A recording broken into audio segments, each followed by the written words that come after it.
And I was like, where is this state-of-the-art wrestling facility that I'm looking for, And all of a sudden I see this really, I can't stress how really rough looking this garage was. It looked like some pretty good, like crystal meth was made in the bathtub of this garage, right? And I saw lights going on in there. And I was like, there's no way. There's no way.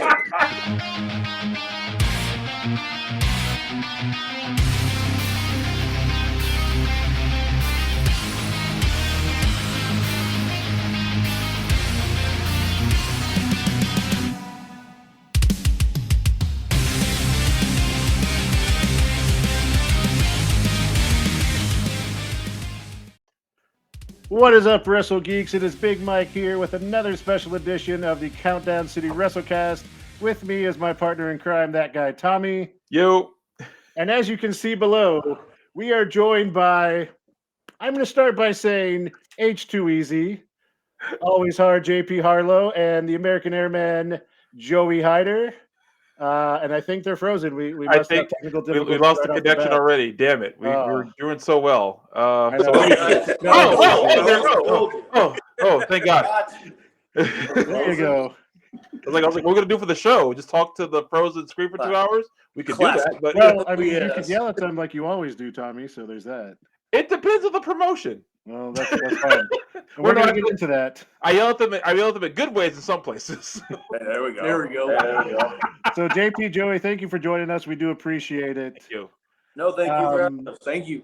Yeah, so we look forward to this. We're going to start where we do with most of our interviews, and y'all can kind of take turns answering. And that is, were y'all wrestling fans in youth? Was it something y'all grew up with?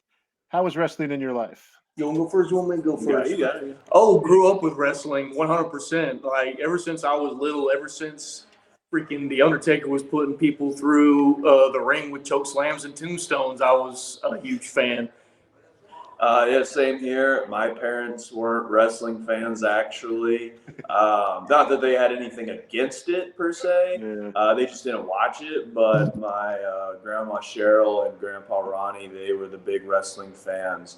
So, when I'd go over to their house, they would usually have it on, and that's where I'd watch it. And then eventually I found it on our own TV. And then it became back when appointment television was a thing. Oh, yeah. When you didn't get to stream the episodes as soon as they happened the next day. You had to watch Friday Night SmackDown on Friday night at 7 o'clock, or else you missed it and you couldn't watch it again. Yep. No, I'm there with you. I remember back, all of a sudden a family thing would come up on a Monday night, and I was like, seriously? And I hoped the VCR would work. That was the closest thing we had to streaming. Gotta get the tape in. Oh, yeah. Yeah, the Big Lots used to sell like a set of 10 blank VHS, the 6 hours ones. I would buy a pack of those every month, and I would record anime and pro wrestling on those like all the time, like to the point where I had a monthly allowance. My dad eventually just said, "Do you want to just go to Big Lots and get some tapes?" I was like, "Please." So we just go to Big Lots. Did you ever get stuck in a situation to where you had wrestling and anime on the same tape? Yes. Actually, that they're probably still at my parents' house. I can't lie. I think they're probably still in a plastic bin somewhere. So I would have to it would almost be kind of jarring to go from Monday Night Raw to like Gundam Wing, but it worked out for me as a kid. There was one tape because there was at a time where my amateur wrestling practices when I was like in 5th grade, they were on like Friday nights, right?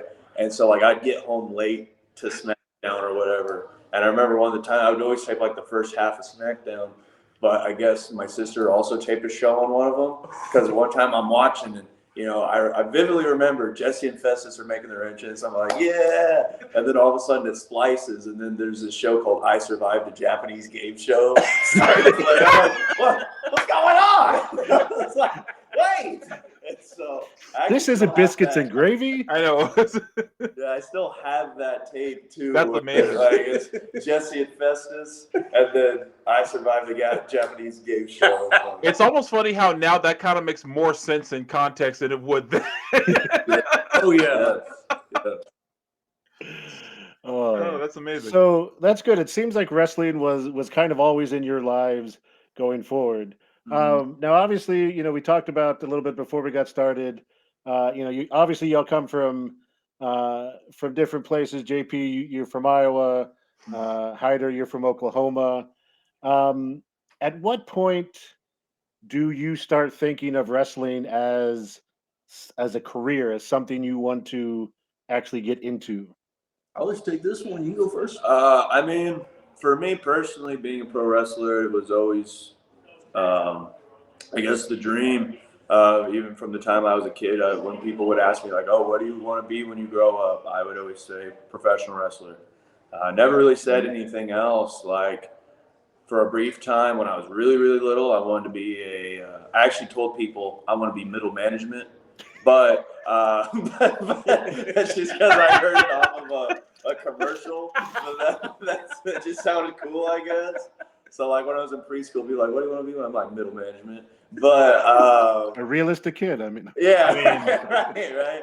But then really like kindergarten throughout pretty much my whole life, when people would ask me like, "What do you want to be when you grow up?" I would always say like professional wrestler. To be quite honest, and I think you could probably ask anyone I went to grade school, junior high, or high school with. They would probably say, "Oh yeah, JP's always going to be a professional wrestler." So for me, it was always kind of the plan. Just didn't know how to get there. yeah. Okay.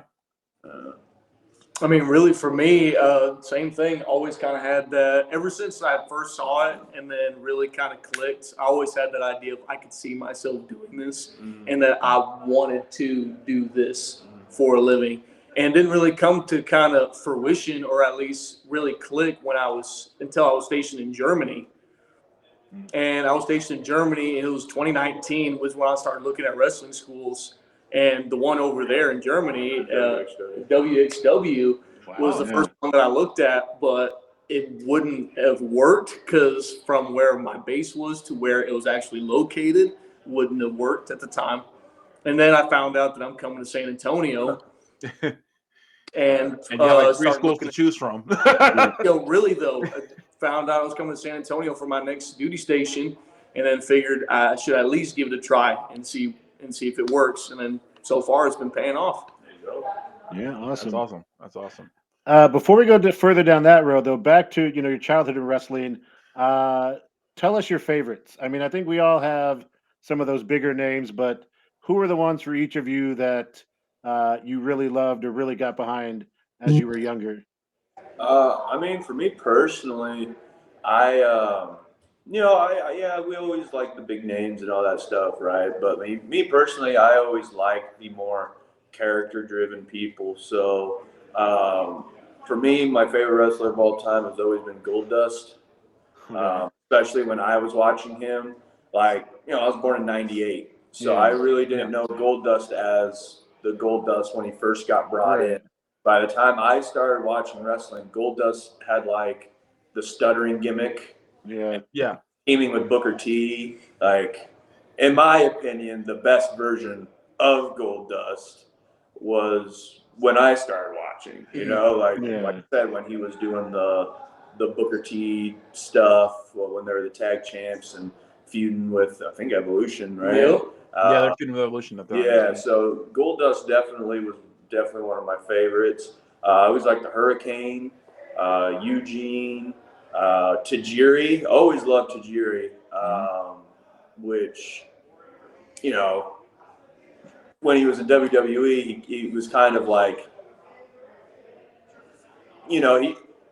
it wasn't until way later in life that I saw oh wow, Tajiri could really go back in the day. I never thought he was ECW. So I was so used to him doing the comedy segments with Regal or Eric Bischoff or the Coach or all that stuff. So I'd say those are really the Fit Finlay too. Always loved Finlay and Hornswoggle. Yeah, I like that. Good list. I would say probably one of my favorites was always Chris Jericho. Yeah. I always liked Chris because he could, and really kind of see it in his later years, he could fit into a lot of different roles and be a chameleon to whatever it was that was happening at the time. at least when I was first introduced to him, it was the Y2J when he was facing Shawn Michaels at WrestleMania, and it was just kind of that dickhead. But at the same time, he's that kid that's wrestling his idol in a sense. Yeah. And then if I had to pick a second one, Kurt Angle would be another one. Because then watching him and Benoit at WrestleMania really got me interested in wrestling after their like 2-minute little spar in the beginning of just going at it. And then that got me into collegiate wrestling, and then seeing him, soar to the sky in his professional wrestling, that's what then made me turn that direction. Yeah. It's really cool. Plus, too, he's just a funny character. Kurt Angle's a badass in the ring, but then you get him out of the ring, and he's a goofy character. Oh yeah, he was. He really is. He probably was like the guy you least expected to have the best comedic timing, but he absolutely did. Absolutely. But, yeah. The thing is, though, I used to wrestle with like Olympic level amateur wrestlers and stuff, like Iowa Hawkeyes. I know it's cool, but like the Iowa Hawkeyes, that's where a lot of those Olympic athletes come. Man, some of the funniest people you'll ever meet are these like bona fide killers. Like Division I football locker rooms. Like some of the funniest are the guys that run 4.5 40s that are like 260 pounds lean and just kill a guy, but they're the funniest guys. Best sense of humor. Oh yeah, really though. They just have that switch. That's how it keeps them calm. They have to be funny on one end. Yeah. That way they can be killers at the other part of their lives. Yeah, Angle's promo with Rey Mysterio that always gets played. Where he keeps saying it the wrong way. Yeah. Or even him with Austin when Austin joined not the corporation, the alliance. And they were both, he was, for as incredible he is as a wrestling machine, like the things he could do as a character. Yeah. I agree. You know what one of my favorite promos of his is? What's that I remember distinctly is when it was a tag match between him and I think Chris Masters against John Cena and somebody else. Okay. But Kurt Angle kept walking out there and the crowd just kept chanting the "You suck" chants. Yeah. So he cuts the music and he's like, "I'm sick and tired of this. We're going to try this again. And you all are going to pay me the respect I deserve." I remember that. Goes back, and then when he comes back out there even louder with the "You suck." We're going to try this one more time. Yeah. I don't know if you've seen it. I love him when he tells those stories now, because now he's just dying laughing because he's like, man, I was so stupid and I knew they weren't going to do it. So it's just funnier. I loved hearing him tell those stories now because he seems like he had such good memories from that. And it's funny, Harlow, you said about Tajiri. I think it was either Regal or Angle who said recently, it was like, man, I think people forget how good Tajiri was back in the day because that guy could just go no matter what. I think that was Angle recently. Yeah, it was like, he just said, I think people really forget how good Tajiri was. And I was like, yeah, because I always thought he was underappreciated too. So yeah, I thought it was really good. Yeah. Oh yeah. Okay, so now we get to the part where you all want to become wrestlers and you're going to training. Hyder, I know that you started. You started with Hybrid, and you too, JP, because I know I saw some info about right. So it wasn't your first. Nope. Yeah, no, I did not start with Hybrid School of Wrestling. So not even technically, I did start with Midwest All Pro Wrestling up in Sioux Falls, South Dakota. Oh wow. With Nick Eugene Dinsmore. I saw that name earlier that I love playing with on the video games and watching, I remember my first day, dead of January, literally like January 1st, I think, if I'm not mistaken. I go to the address that it says it's at, but it's not there. And I'm like, that's odd. I message him and I'm like, hey, like, I'm here. And he goes, oh, sorry, we moved locations. And I'm like, all right. So then I go to this. So yeah, I go to the location, this new location for this training center. And I remember pulling up, and it's just a bunch of houses. And I was like, where is this state-of-the-art wrestling facility that I'm looking for, you know? And all of a sudden I see this really, I can't stress how really rough looking this garage was. It looked like some pretty good, like crystal meth came out of, was made in the bathtub of this garage, right? And I saw lights going on in there. And I was like, there's no way. There's no way. And so I'm about ready to say, you know what? I'll find something else, whatever. And right as I'm about to leave, I see the door open and I see former WWE superstar Eugene walking out of the garage. And I'm like, no way. And so I sit there and I'm like, I have one of two options. I can either leave or I've got a really good story for the next 10 years of my career. And so I was like, I think I'm going to stay. And so I parked, turned my car off, and I said, Mr. Dinsmore? And he goes, who are you? And I'm like, Jeffrey, I inquired about the wrestling school. He goes, oh, yeah, go in. Go in the garage. And so I'm like, this is crazy. So I trudged through about 8 inches of snow because it's the dead of January in South Dakota. Wow. It's about negative 15 degrees. Yeah. I walk into this garage. It's literally, it could not fit an 18 by 18 foot ring. It barely fit a 16 by 16 foot ring. And I'm like, what? Literally, the ring is, there's literally just enough room to walk in. That's it. You couldn't do anything off the top rope because there was rafters. And, oh, it was crazy, man. And like, it really taught, because with as cold as it gets there, you know, that metal gets really dense. Yeah. And until I moved to Houston to go to Reality Wrestling, I just thought all wrestling rings suck. and then when I bumped in one of Booker's rings, I'm like, why does my entire body hurt? like, what is going on here? But yeah. It's like, hey, safety and comfort. What's up with that? Oh yeah, really though. And how old were you when you went there first? I would have been 20. Wow. Yeah, I would have been 20 because I joined when I was 20.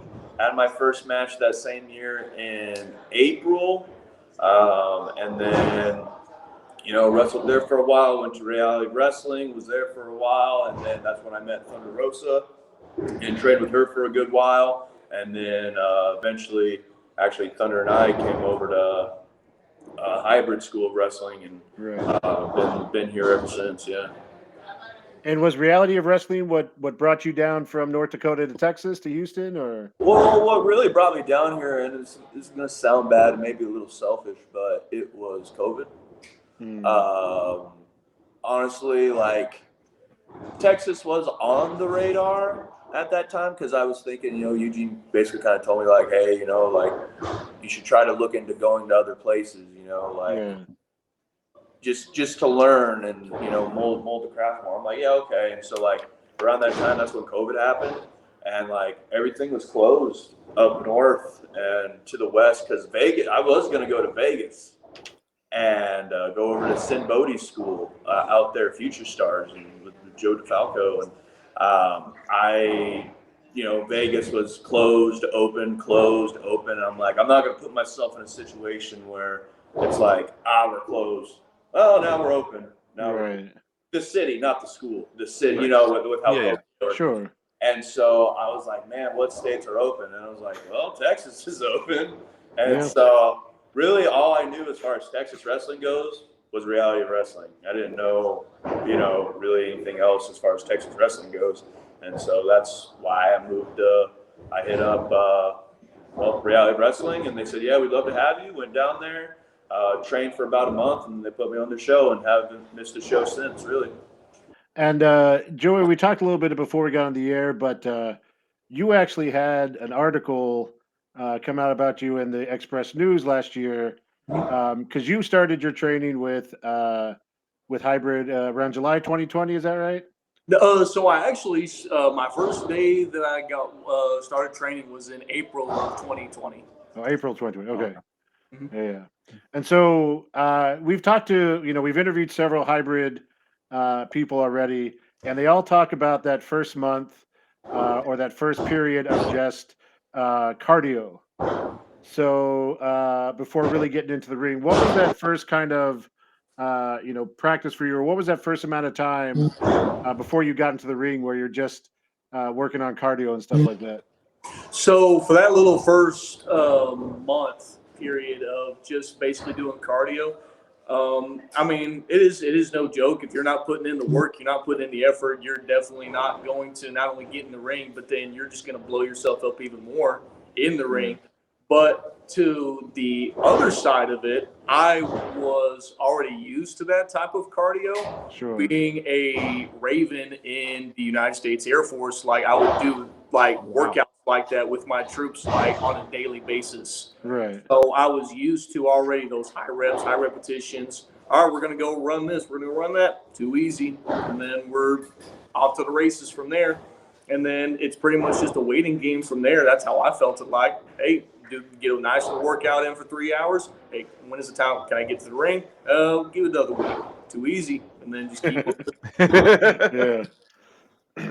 So who actually wound up in hybrid first? I think that was, Technically, yeah, it's technically me then. Okay. Okay. But you had already had wrestling training and Harlow. I'd already been Yeah. wrestling nonstop for 3 years at that point. Oh yeah. Yeah. Okay. Yeah. Because I'd already been working with Thunder Rosa's Mission Pro before I even went hybrid. So. Oh wow. I think okay. I think I do remember that actually. No, Yeah. once you said, I think I do remember that. Yeah, seeing you on the card a few times. Yeah. Yeah. See, I'm a little behind on the Mission Pro lore because my first show was April of last year, 2022, I think. Okay. I know Tommy had gone to some shows before that. Yeah. Well, I went to some of the shows in Buda because I'm a diehard La Rosa Negra fan, and Yep. when she Yeah. finally came to Texas, which I have been begging, I've been begging Texas bookers for like years to book her in Texas, and no Yeah. one would. When she finally came, I said, I don't give a damn where in Texas it is. If I could drive there, I'm going. She was in Buda. That's 2 hours away. I can do that. So that's when I started going. Because I was gonna go to their first shows, but I don't know what happened. I didn't make it.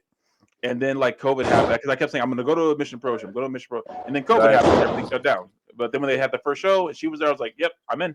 Yeah, La Rosa's due to come back, man. I mean, I don't know if she is coming back, but man, we need her back. We do absolutely. Yeah, I know she was injured for a while, Yeah. and she was doing those posts. But yeah, I know Tommy, both of us, but Tommy especially can't wait to see her back. Yep, please. So stepping back to your first match for a moment, JP, what do you remember about it? I mean, I know it's in North Dakota. It was a couple of months after you start training. He laughed immediately. Was the best part. So my first match, like I said, I started training in January, and then I remember I was supposed to debut in March, but that didn't end up happening because someone didn't end up catching me correctly on a crossbody in training, and kind of tweaked my knee a little bit, so we pushed it back just a skosh, and so then April of that year in Vermilion, South Dakota, home of the University of South Dakota, go Yotes, we finally had the big match, so to speak. And I remember I was actually put in a tag match with the guy who actually tweaked my knee. Fun, of course. I'm not going to say he did, but it was definitely a interesting pairing nonetheless. And then we ended up working two guys who are two very close friends of mine in professional wrestling, Brandon Nitro and at the time, Darlin Arlen. But Eugene put them in all black, like costumery, and called them the Enforcers. So that way, when they did lose to me and my tag partner at the time, I wouldn't even say the guy I was tagging with for the one show. So that way it didn't affect their record, Yeah. because Eugene loved his enforcer gimmicks. Okay, so basically it was just a masked wrestler who would just go out there and lose like at every show multiple times throughout the show. But he was this international jewel. Like he had a whole backstory, like a group of international, like, and then because there was enforcer, super enforcer. Wow. And they're all like a group of international jewel thieves, and that came to like wrestle in Sioux Falls, South Dakota, for whatever reason. The home to all the best jewels, yes. Oh yeah, and I remember in the match they're like, "All right, what you shine, brother?" And at that time, I thought I was so cool. I was like, arm drag. Because I really at that point, Pat Tanaka, if you remember him, Yeah. he popped in for a seminar, and all he taught us was arm drag. And then I remember him saying like, "Man, you got a really good arm drag. You should do that." And I was like, "All right." And Eugene would always say like, hide your weaknesses and accentuate your strength. Okay, so I'm like, well, I got told I'm really good at arm drag. So I'm about to do 3 arm drags, get a pop, tag in my partner. Let's go. If it worked, it worked. I was like, if it worked, it worked. We won. All 40 people in that gym in Vermilion, South Dakota went wild. And, oh yeah. Did we ever get the Mr. Arm Drag shirt, or never quite got that far? No, not that. We didn't get that far, because then after that, I was like, man, everyone does arm drags. I should probably figure out something else. Oh man. And then Hyder, for you, what was your first match with RCW? No, actually, my very first debut match was actually at Mission Pro Wrestling. Okay. Yep, and really, it almost didn't happen too, because for the 2 previous shows, I got paired with JP to be like his ringside manager for his triple threat that you had, and for your singles with David Ali, all leading towards his match with Simon Miller. Yeah. Yeah. No, it was with Alley Catch. Alley Catch. Alley Catch, yeah. That's right. At GCW. Yep. And so the match that I was plugged into was a tag match, an 8-man tag team. And the teams already set in place were the Texas Treats, Devin Carter and David Kidd versus Brandon Weiss, Jet Black, Jesse James, and Sakai Living. And so something happened to, was it his Jet's like neck or something? But something happened to where Jet Black couldn't like do the match. Yeah. And I not sure how the behind the scenes happened, but I guess Coach had brought my name up, and then Thunder gave the okay to let me debut in this 8-man tag match for Mission Pro Wrestling. And I think it's crazy, because then I get to debut in front of like 300 people in a solid promotion, not only in Texas, but like all over the U.S. And then get to come out later that same night and then be in his corner for his match with Simon Miller. So, was that the April show? It was actually August. Okay. August show. But we were so I was there, so I did see your debut. That's actually kind of cool. Yeah. Yeah. And I guess it didn't occur to me that was your debut match. I guess because I'd seen you come out with JP so much, I must have just like in my head figured out. I guess I must have missed his debut match. Okay. Man, when you train with JP Harlow, you look like a 20-year vet. That's right. Take that credit, JP. All right, so let's get to the crux of this, man. Then H2EZ. How did that come about? I mean, how did he start kind of becoming your, your ringside guy before his actual debut? How did that kind of come around?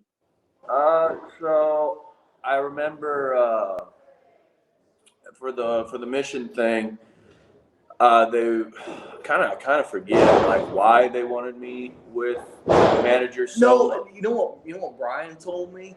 It was the joke that you had a different manager every single show. Yeah. So I was gonna be one of the different managers at the show for you. But the whole thing of it is like I'm not sure how we even got on the manager train because I'm a pretty well spoken individual, could cut good promos, pretty creative, right? But I think it just happened one show. Actually, you know what? I think it started with brother Paul. Actually, now that I think about it, because I guess Brian and Paul, they go way back, and he, Brian came up to me and asked me, he's like, "Hey, can he be your manager?" And I'm like, "Yeah, I got no problem with it." And then it worked well. We used him in the match, and just it flowed well. Easy story told, right? And then after that, it kind of did become the running gag of I just always have these different managers all the time.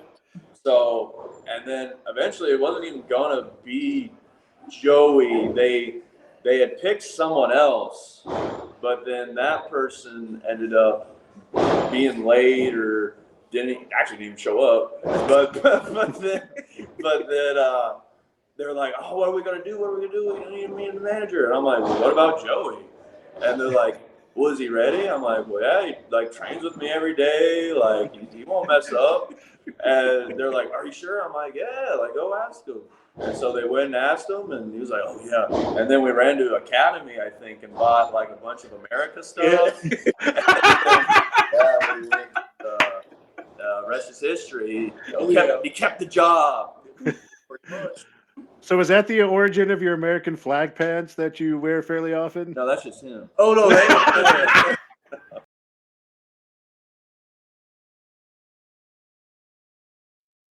No, that's just him. Oh no, yeah. Well, actually, so I had an American flag bandana, and I had a Razorback tank top when I first was his manager, and someone had shouted out because I had bands on too. It's like, "You look like Rex Kwando." Yeah.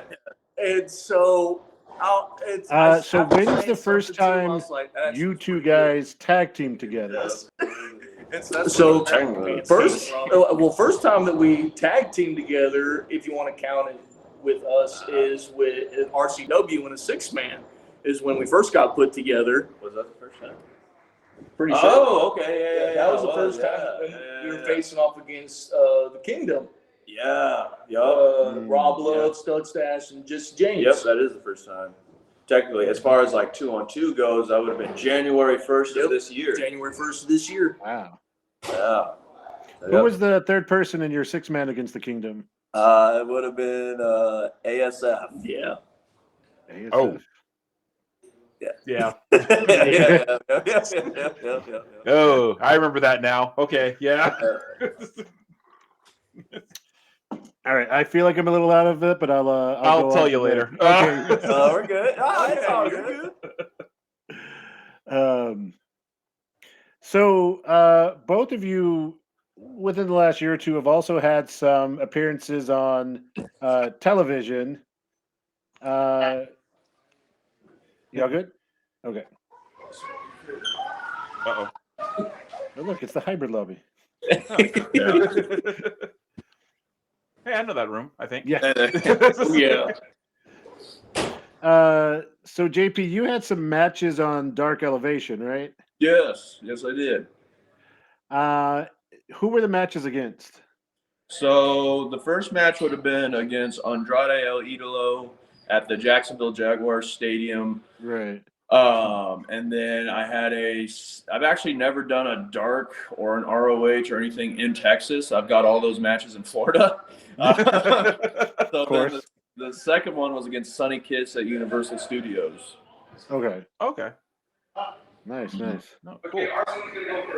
And then Hyder, really recently, you were part of a security group trying to keep some Uzi brothers apart from each other. Oh yes, that is correct. Making my official debut on SmackDown. Yeah, they like you said, they weren't very Uzi. No, not at all that night. That was actually the very first time that I did work for WWE too, which is a very cool experience. Yeah. So do y'all get a lot of, well, I guess when you're wrestling with them, but do y'all get a lot of chance to talk to some of the other guys, ask questions, some of the other wrestlers that are there with the company and stuff like that? So yeah, I mean, there's a lot of downtime in wrestling. Like they say, when you become a professional wrestler, you become a professional waiter. Because all you do is wait around all day just to go wrestle for 10 minutes and then come to the back and wait again. But wouldn't have it any other way, right? So when you're backstage, you're always trying to be respectful of people's time, whether it's a wrestler or a crew member or whoever, but yeah, there definitely are a lot of times where they'll actually come approach you and they'll be like, "Oh, how are you guys doing?" "Oh, we're doing good." So there really is a lot of opportunity to chat with, really mainstream stars of the industry. One cool interaction I had was actually at the Jacksonville Jaguars Stadium. I was sitting at a table eating catering, right? And Sting comes up to me, right? And he goes, Wow. "Hey, brother, I got a favor to ask you." And I said, "Yeah." He goes, "Now it's really important. I need you to make sure you can do this job." And I said, "Yeah, whatever you need, Mr. Sting." And he goes, "I need you to watch this." And then he just gives me a bowl of cookies. And "I need you to watch these for me. No one takes a single cookie out of here. I counted, okay?" And I was like, "Yeah, sure, whatever you need, man." And he goes, "Sweet, I'll be right back." Part of me thinks he just walked down the hallway, turned the corner, and then was just watching me from down the hallway. Just like, "Guys, look at this. I'm making him watch my cookie." Just one of those things. Then he came back to me, and he was like, "All right, did anyone take any?" And I was like, "No." He goes, 1, 2, 3, 4, 5, 6. "Hey, good job, brother. Thank you so much." He gives me a handshake and then he leaves. And I was like, "No problem, Sting." Yeah. See, He was on the corner talking to Darby Allin. Darby, he's like, "Sting, what are you doing? Why are you? What did you do that for?" It's like, it's hilarious. Keep watching. no, but see, seriously, that must mean Sting's a good guy because I feel like a heel would have sent his friends over there to try and get the cookies out of the jar. I was half expecting that too. Like, I was expecting like people to come on and be like, "Hey, give me one of them cookies," and I'd be like, "I can't. I can't." Like, I feel like being Sting, like Paul White would have been like the perfect one. Oh, Because, yeah. like, are you gonna tell Big Show, nah, 'cause these are Sting's cookies? He's like, look up. I was like, you just look up. Well, I guess this is how I die. But whatever. That's something you can tell everybody. Sorry, Mr. I can't give you. I can't give. That's another story you can tell forever. Like, seriously. Oh yeah, That's a great story. it's such a simple story, and it's not even very climactic either. Yeah. But it is a great story. Yeah. Like it's very, very, very good interaction that I've had backstage. And Joey, did you have any interesting interactions at SmackDown when you were there? So when I first showed up there, I was with Zakai, and we actually, I met Adam Pearce. He's one of the first people I met.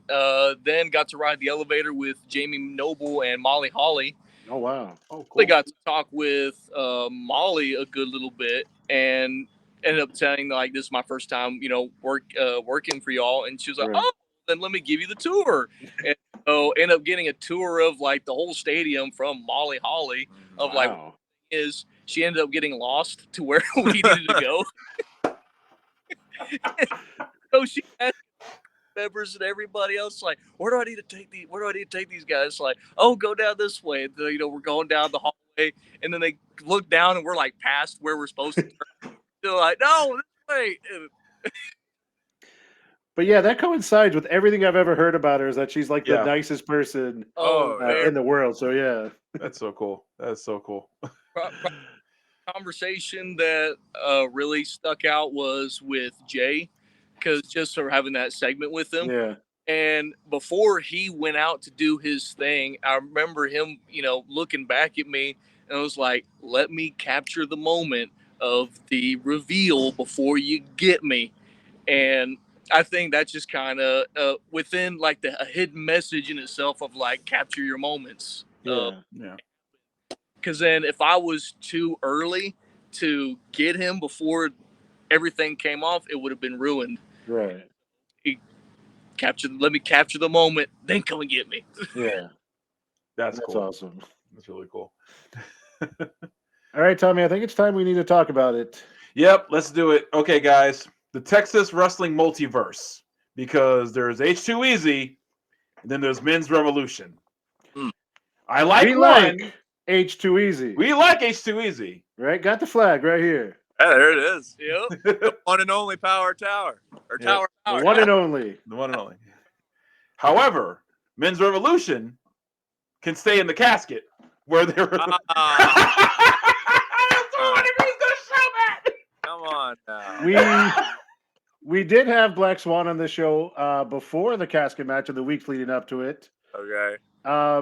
Did you catch any of that? Because I was in it. what you were. This is true, and we're not going to lie. We're very proud of that. Yes. That the idea of making the little rock people, which was originally supposed to represent like the boulders covering your grave, but somehow turned into little rock cowboys. Yeah. Which we then made and brought to the show. I don't know if you had a chance to see them as you were walking by us. He saw my sign because he ripped that up and threw it in my face. That happened a lot that night. You had a few signs ripped that night too. I'm pretty sure how do I phrase this? Gave her a good schmacking with one of the signs. I took a sign and I don't want to say beat, but I think that was mine that you hit her with. I think I felt bad after. I was like, oh, that's kind of my fault. I will say, in all fairness, Mr.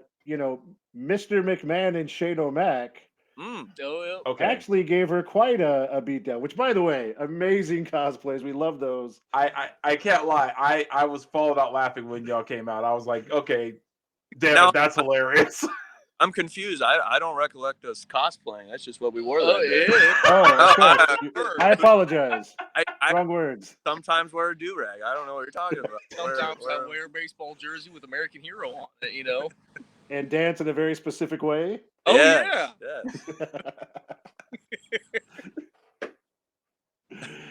That is so great. What is it? So what is it like? Like we joke about the wrestling multiverse, but I mean, honestly, we go to hybrid shows.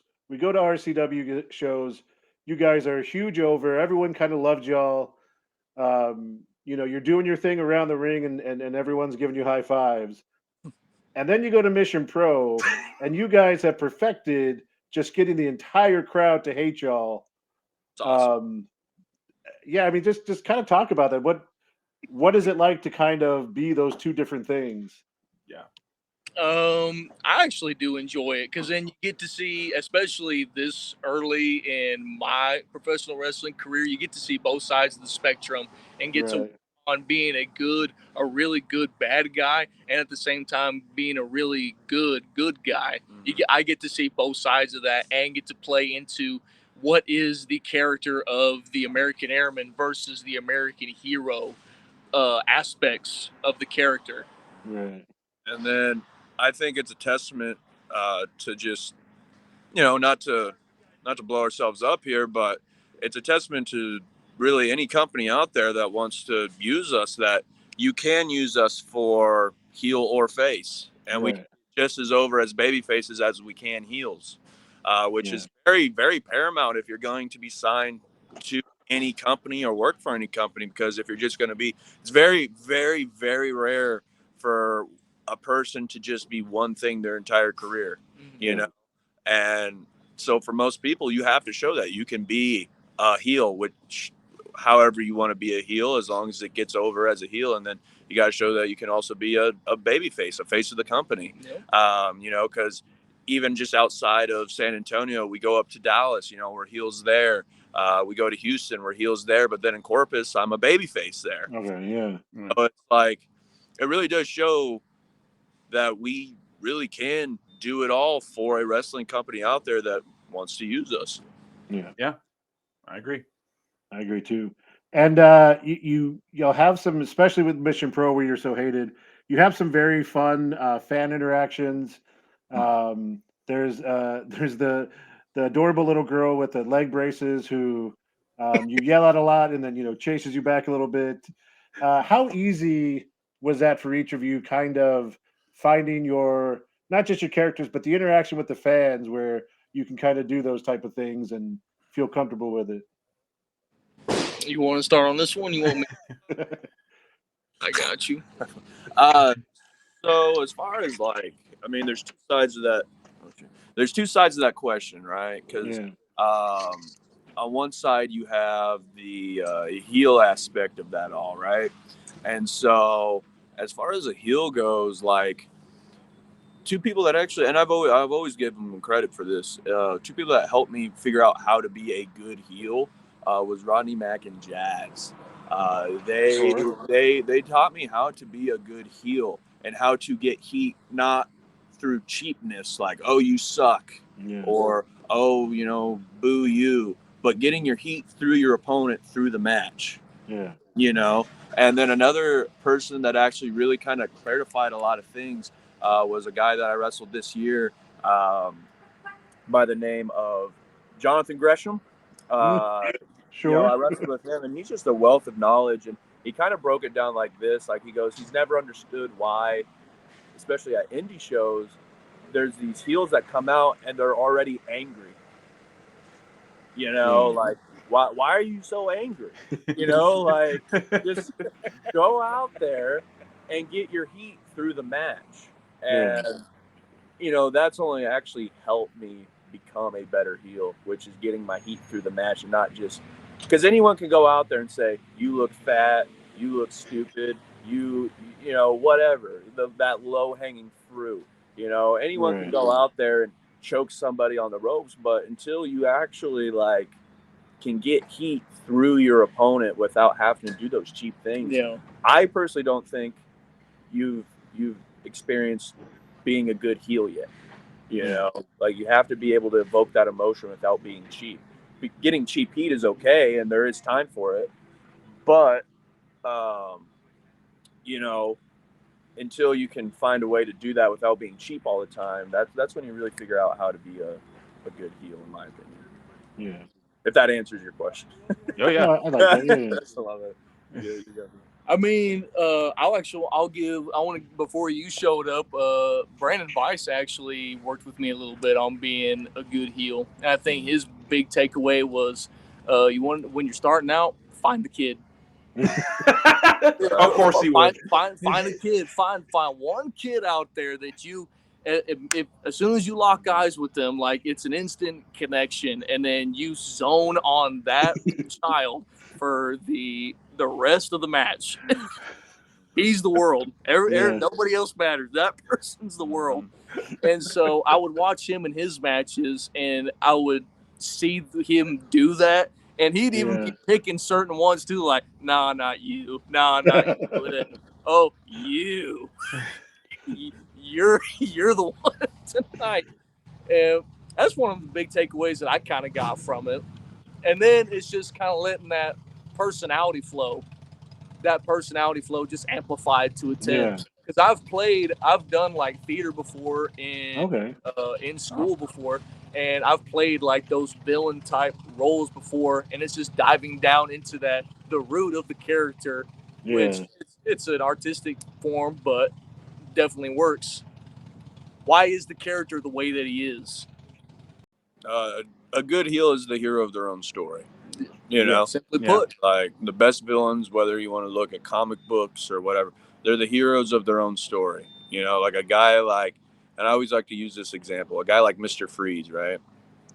There's no way a character who is frostbitten, extremely frostbitten, and can only survive in a refrigerator suit and has a freeze ray gun should have ever been taken seriously or lasted as long as it has. But because Bruce Timm and Paul Dini revised the character in that animated series and gave him a backstory of, he fell into a vat of chemicals. Okay. He was screwed over by an evil corporate man. You know, he's also doing this. All of the crimes he commits is in the name of one person, his wife, his sick wife, who is dying to save his wife from a disease that has no cure yet.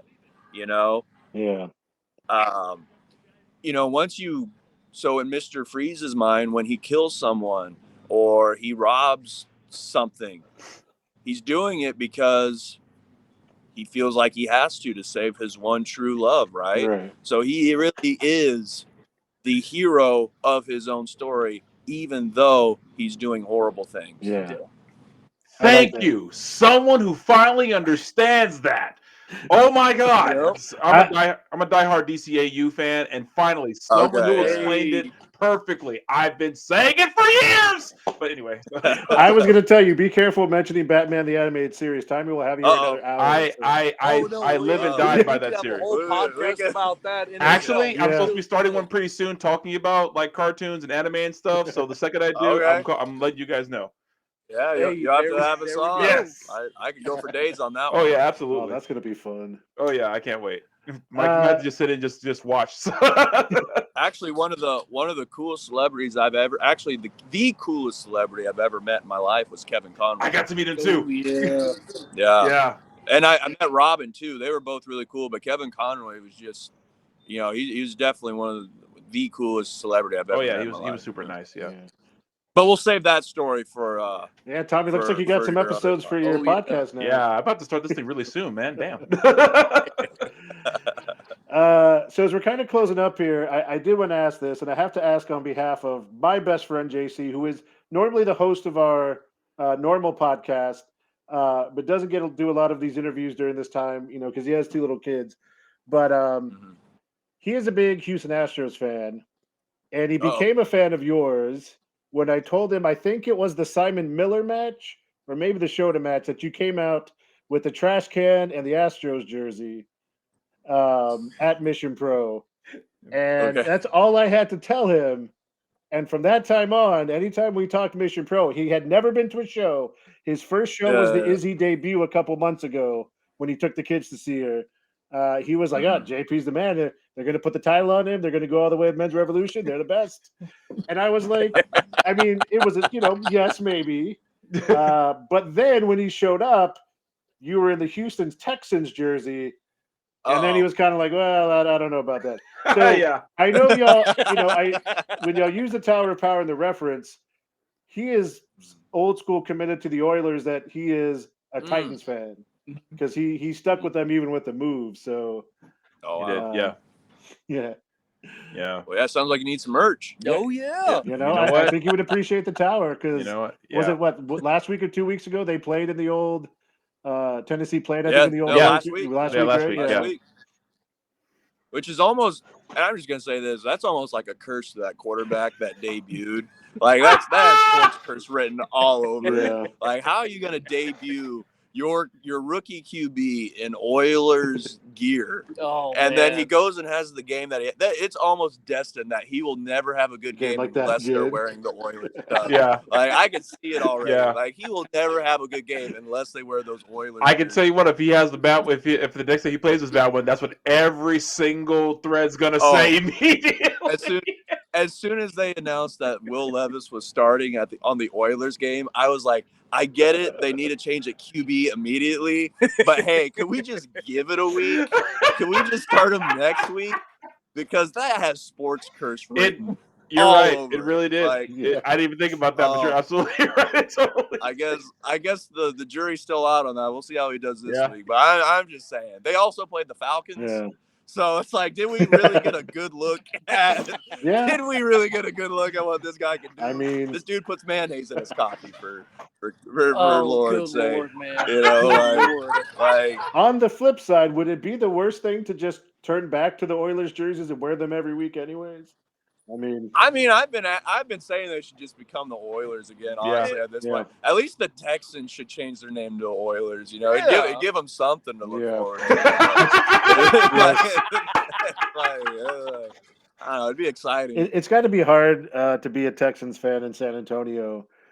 Well, it's kind of. Well, the funny thing is I'm not even a Texans fan. Okay. I got invited to go to Texans training camp this year, and I got a free jersey. Yeah. And so I was like, yeah, I'll wear a free jersey. It's kind of funny because like we were at Texans training camp, and we were just taking in all the sights and sounds, and it was really cool.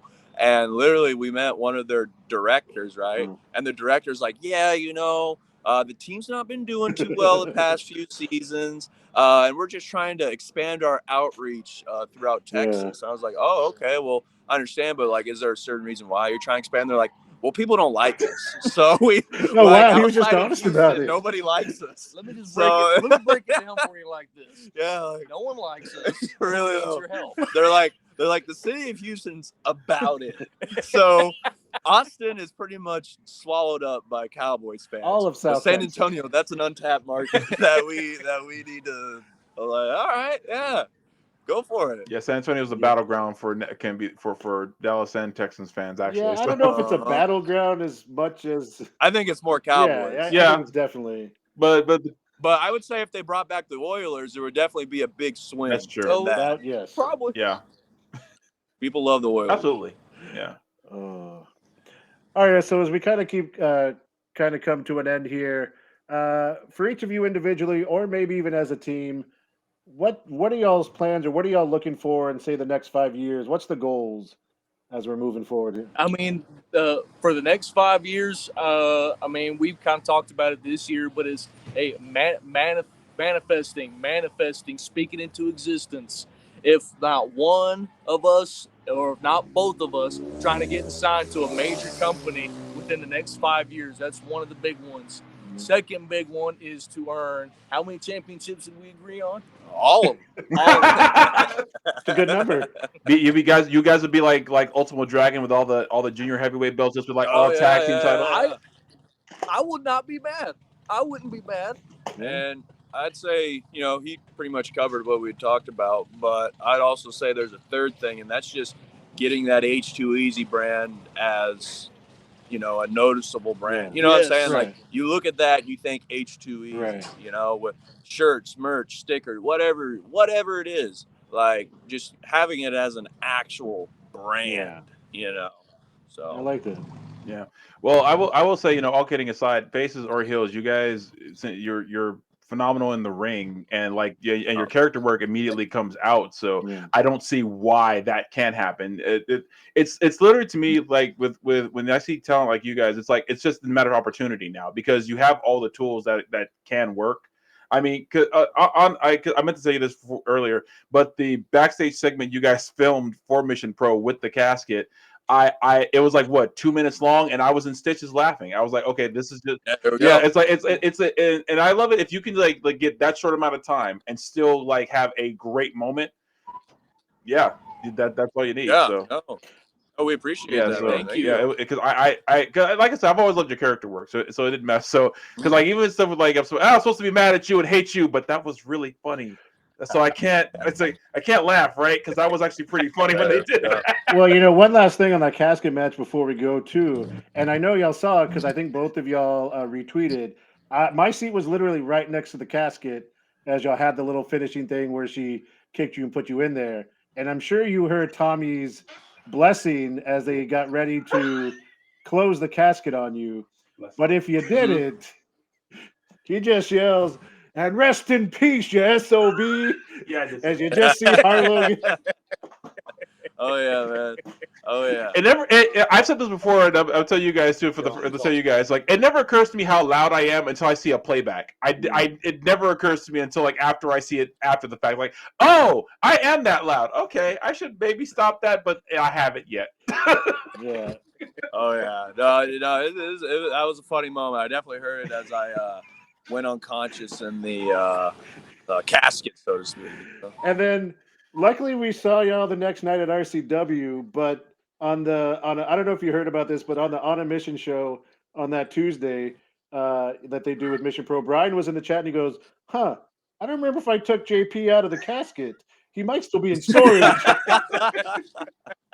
No, Joey did. Okay. Yeah. That's why we I saw saw the clip later, right? That's what I was like, got it. I was hoping he was. Because I think I haven't typed in the chat. He's still in there. Thank you, Brian. Brian. Tommy, you got anything else? Oh no, just again, thanks you guys for joining us. We really appreciate it, and again, like said, for a tag team that's been going for as short as you guys, for all you've achieved, the sky's the limit, man. So I can't wait to see what you guys do next, and I'm excited for the future for you guys. Well, no, thank you, Well, man. appreciate Appreciate you you very having us much. on, man. Thank you. Thank you It's very an much, honor guys. and a privilege, and I can't wait to do it again. Oh yeah, we we'll will definitely do definitely this have you on again Yeah. in the future. And maybe within those couple years when you add all those titles and you can just show them off Yeah, one by one. they'll be on you'll be on the wall behind you, like they'll. Yes. See, Get yes, some of the yes, yes. trainees to hold them behind you and just like stand. There you go. They have to stay like this for an hour. They're like, Move. "Can we go to the bathroom?" I said no. I said no. Don't move. You better hold that discipline. They'll be title. they'll be like the boys of Dalton Castle. They'll just like stand there Yes. holding themselves up. Yeah. Dalton Castle's got the boys. I got the trainees. There you go. Yeah. And that fits that Yeah. you're an airman. That really does make a lot of sense, actually. Oh. All right. Thank you again, guys. We appreciate it so much. Thank you. Guys, this was JP Harlow. This was Joey Hyder. They are H2EZ. And Tommy always loves to say it. They are always hard. I don't see. There we go. There we go. So thank you all very much. Wrestle Geeks, we will see you later. No, thank Thank you. you all for being here. Thank you so much. Bye, guys. Bye.